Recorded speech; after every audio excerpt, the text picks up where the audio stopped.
Hello friends, मैं प्रशांत बात कर रहा हूँ। हम बड़े गैप के बाद वीडियो बना रहे हैं। आज का वीडियो है महादशा, यानी कि राहु महादशा और मैरिज और डाइवोर्स के बारे में। तो राहु महादशा, महादशा में होने वाले मैरिजेस और होने वाले डाइवोर्स के बारे में। तो राहु के बारे में पहले ही वीडियो में बना चुका हूँ। राहु के बारे में पहला एक वीडियो बना चुका हूँ। तो राहु की महादशा 18 साल की होती है, जो बहुत लंबा समय है। ठीक है, तो राहु की महादशा सबसे पहले बता देता हूँ कि कैसे चलती है, कैसे होती है, कौन से बड़े फेज होते हैं राहु में। तो राहु की महादशा में राहु के अंदर राहु चलते हैं लगभग 3 सालों के लिए। उसके बाद राहु के अंदर गुरु आते हैं 2.5 साल तक, फिर बुध आते हैं 2.5 साल तक, फिर केतु आते हैं 1 साल तक, फिर शुक्र आते हैं 3 साल तक। इस तरह से बड़े बड़े फेज आते हैं, छोटे भी फेज होते हैं सूर्य चंद्र मंगल के। तो लगभग राहु की महादशा 18 साल तक होती है। और वो राहु की महादशा यंग एज में आना बहुत अच्छा माना जाता है, क्योंकि राहु बहुत एनर्जेटिक प्लैनेट है। तो यंग एज में अगर राहु की महादशा मिलती है तो बहुत अच्छे रिजल्ट मिलते हैं। वो राहु की बहुत बड़ी एनर्जी होती है, जो यंग एज में किसी को सूट कर जाए या किसी उसको एनर्जी को मैच कर जाए तो बहुत ही अच्छे रिजल्ट मिलते हैं या बहुत ही अच्छे रिजल्ट पाए जाते हैं। तो एक छोटा सा एग्जांपल लेते हैं हम, कि जैसे कि किसी जातक का जन्म सूर्य के नक्षत्र में हुआ है, यानी कि उत्तरा फाल्गुनी नक्षत्र में हुआ है, तो उसका भोग्य दशा हो गया सूर्य का पहला दशा, फिर दूसरा होगा चंद्र का 10 साल का, फिर तीसरा मंगल का, और चौथा महादशा होगा राहु का। तो राहु का चौथा महादशा होगा, तो इसका मतलब है कि उसका चौथा महादशा राहु का बहुत अच्छा जाने वाला है।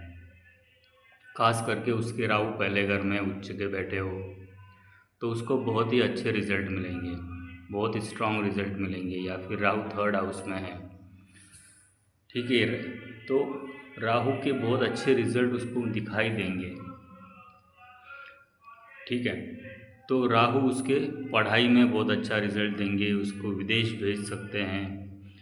राहु बहुत अच्छी तरह से उसको ग्रेजुएशन में रिज़ल्ट देंगे, उसको जॉब जल्दी मिलेगी, उसकी शादी जल्दी होगी। लेकिन सब बच्चे जल्दी होंगे, सब सेटलमेंट तो करेगा, बहुत ही प्रोग्रेसिव होगा। लेकिन मैंने शुरुआत में ही कहा कि राहु सबके लिए सेम नहीं है, सबके लिए सेम नहीं। इसलिए मैंने कहा कि आज देखना है कि राहु महादशा और मैरिज और डाइवोर्स, ये हमारा टॉपिक मेन है। तो हम छोटा सा एग्जांपल लेते हैं कि राहु महादशा में मैरिजेस जल्दी होते हैं। ये मैं हमेशा बोलता हूँ कि राहु की महादशा चल रही है तो मैरिज बहुत जल्दी होगा, बहुत ही जल्दबाजी में मैरिज होगा, बहुत जल्दबाजी में होता है। बहुत बार वो लव मैरिज के एंगल में चला जाता है और जल्दी होता है, और बहुत जल्दी ही डाइवोर्स की कगार पे आ जाता है। मैं कहूँगा डाइवोर्स हो भी जाता है। तो डाइवोर्स होना ये बहुत अच्छी बात नहीं है। तो डाइवोर्स होता है तो कुछ लोगों का तो डाइवोर्स होने के बाद सेकंड मैरिज भी जल्दी हो जाता है।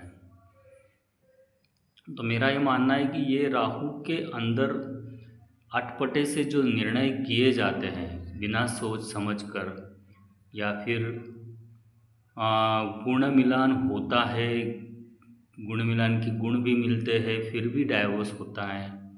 तो ये समझना पड़ेगा कि राहु की पोजीशन क्या है। तो मैं कुछ उदाहरण देके बताता हूँ कि राहु की पोजीशन के क्या रिजल्ट मिलते हैं। बहुत ज़्यादा तो पॉसिबल नहीं है, लेकिन कुछ छोटे से उदाहरण हम दे सकते हैं कि राहु की पोजीशन कैसी होती है। तो एक छोटा सा एग्जांपल लेते हैं हम, कि किसी लड़की की कुंडली में राहु 7वें घर में बैठे हैं। किसी लड़की की कुंडली में राहु 7वें घर में बैठे हैं गुरु के साथ। और केतु पहले घर में है, तो लड़की की कुंडली में राहु 7वें घर में बैठे हैं केतु के साथ, तो वो गुरु चांडाल योग हो गया। तो इस केस में जब भी राहु की महादशा चलेगी उसकी, तो उसको जैसे ही राहु की महादशा चल पड़ेगी तो उसका डाइवोर्स होना 100% तय है। क्या कहा मैंने? डाइवोर्स होना 100% तय है। साथ में अगर मांगलिक पत्रिका होगी तो डाइवोर्स तो 1-2 महीने के अंदर भी तय है। अगर गुरु चांडाल योग 7वें घर में बन रहा है और मांगलिक पत्रिका है तो फिर 1-2 महीने के अंदर ही डाइवोर्स तय है। तो गुरु चांडाल योग अगर 7वें घर में बन रहा है तो दूसरी मैरिज होती है। तो हमेशा गुरु चांडाल योग होने के बाद क्या करना है? तो शादी करते वक्त पहले देखना है कि शादी कहाँ पे हो। तो 7वें घर के राहु हमेशा बताते हैं कि जो पार्टनर है वो हमसे कम जाति वाला हो, यानी कि हमारे से स्टेटस में थोड़ा सा लोअर स्टेटस वाला हो। लोअर स्टेटस यानी कि जैसे कि हमारे जाति से कम जाति वाला हो, हमारे फाइनेंशियल स्टेटस से कम फाइनेंशियली पुअर हो। ऐसे डिफरेंट एस्पेक्ट्स हमें देखने पड़ते हैं और फिर वो हिसाब से हमें चूज़ करना पड़ता है, क्योंकि हम राहु को सेटिस्फाई करेंगे तभी पॉसिबली वो मैरिज टिकती है। नहीं तो फिर 7th हाउस के राहु जनरली सेटिस्फाई नहीं हो पाते हैं। बहुत लोग क्या करते हैं कि राहु 7th में है तो अनसेटिस्फाइड मैरिड लाइफ समझ के छोड़ देते हैं। लेकिन जिनकी कुंडली में राहु चंद्र, राहु सूर्य ग्रहण दोष है या फिर पितृदोष के कारक बन चुके हैं राहु, तो उनकी कुंडली में भी राहु की महादशा आने ही के बाद डाइवोर्स वाली केस बन जाती है। तो डाइवोर्स जनरली राहु के कंडीशन में, राहु की महादशा में बहुत से जातक के कुंडली यानी कि लड़की हो या लड़का हो, इनकी कुंडलीज में राहु महादशा चलने के बाद डाइवोर्स के योग बनते हैं। तो मैंने कहा कि सभी के कुंडली में नहीं बनते, एक तो लड़के की कुंडली में बनेंगे या तो लड़की की कुंडली में बनेंगे। तो ऐसा भी होता है कि राहु की महादशा चल पड़ी है लड़के की और लड़की की, दोनों की एक साथ, तो फिर बात अलग है। ठीक है, बात अलग है मतलब वो दोनों ही तकलीफ में हैं तो डाइवोर्स ठीक है। लेकिन अकेला लड़का ही डाइवोर्स मांग रहा है या फिर लड़की डाइवोर्स मांग रही है तो ये केस कोर्ट केस बन जाती है। ये कोर्ट केस बनती है। फिर एक्स्ट्रा मैरिटल अफेयर्स वाला भी केस बन सकता है। तो एक्स्ट्रा मैरिटल केस, अफेयर्स वाला केस राहु के अंदर ज़्यादातर दिखा जाता है, राहु महादशा में।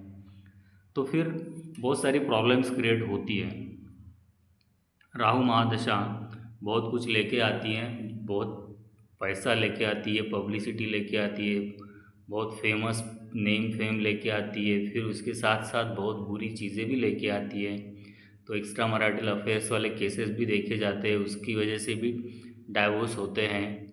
तो कुंडलियाँ मैच करनी ज़रूरी है और डाइवोर्स होने वाला है या नहीं ये हमेशा चेकआउट होना चाहिए, क्योंकि देखो डाइवोर्स के बहुत से केसेस में लीगल मैटर है या नहीं ये देखना बहुत ज़रूरी होता है। क्योंकि दोनों डाइवोर्स मांग रहे हैं तो जनरली वो म्यूचुअल डाइवोर्स होगा। लेकिन कोई एक ही बंदा डाइवोर्स मांग रहा है, इसका मतलब है कि कुछ ना कुछ उसकी कुंडली के हिसाब से गलतियाँ हो रही है, या फिर उसका टाइम ख़राब चल रहा है, या फिर उसका कुछ एक्स्ट्रा मैरिटल अफेयर जैसा कुछ हो सकता है। जो मैं कुंडलियाँ देख रहा हूँ पिछले 8-10 सालों से, तो मेरा एक्सपीरियंस तो वही बोलता है। तो राहु महादशा जिसको बोलते हैं कि राहु के अंदर जब राहु चलते 3 साल, तो पूरा ब्रेन यानी कि दिमाग के ऊपर जो असर राहु का होता है वो 3 साल बहुत क्रूशियल होते हैं। उस 3 साल में आदमी की पूरी सोच बदल जाती है। कोई भी कितना भी होशियार हो, उसका दिमाग 3 साल में बदल जाता है। इसीलिए हम बोलते हैं कि राहु की महादशा में गोमेद पहनना बहुत ज़रूरी हो जाता है, और कुछ स्पेसिफिक कंडीशन में तो लाइफ टाइम गोमेद पहनना ज़रूरी हो जाता है। तो ये तो मैंने पिछले वीडियो में बताया है। तो किसी का भी डाइवोर्स का या फिर डाइवोर्स का, खास करके डाइवोर्स का केस चल रहा है, या फिर डाइवोर्स के लिए वो जाने वाले हैं, या फिर उनका राहु का महादशा चल रहा है, किसी एक का चल रहा है, तो वो मुझसे बात कर सकते हैं। ठीक है, नीचे लिंक में मेरा नंबर दिया हुआ है, या फिर नंबर मिल जाएगा दूसरे वीडियोज़ में भी, तो मुझसे बात कर सकते हैं।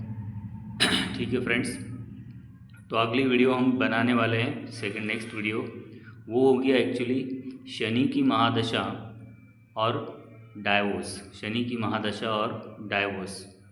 Thank you very much.